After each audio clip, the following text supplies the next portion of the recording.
Hello,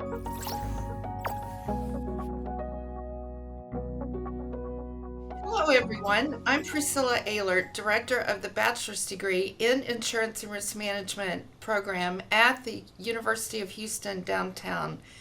Total cost of risk has always been one of my favorite topics to teach because it identifies all those costs associated with a risk management program, such as those related to the insurance program, the risk management departmental cost, the outside services fees, the retained losses, as well as those indirect costs, which can sometimes be difficult to quantify.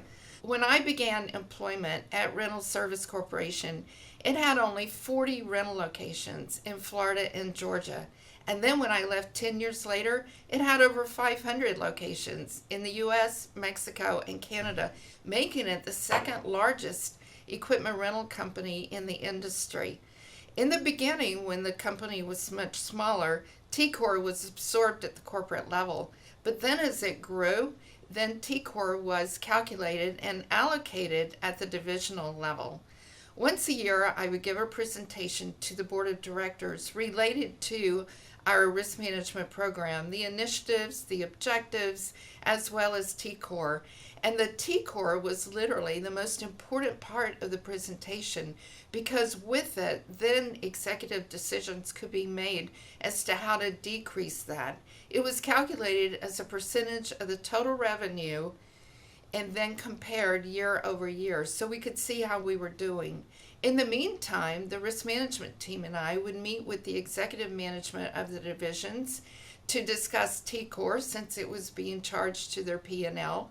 And we would talk about the retained losses and those files in litigation and the root causes. Therefore, it tremendously put their focus on safety and loss control so that those particular programs could be identified and implemented in the regions to decrease those losses going forward.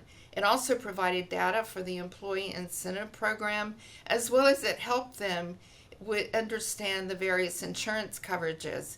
It also helped them to identify exposures that were sometimes overlooked using the identification methods that you've learned in the CRM program.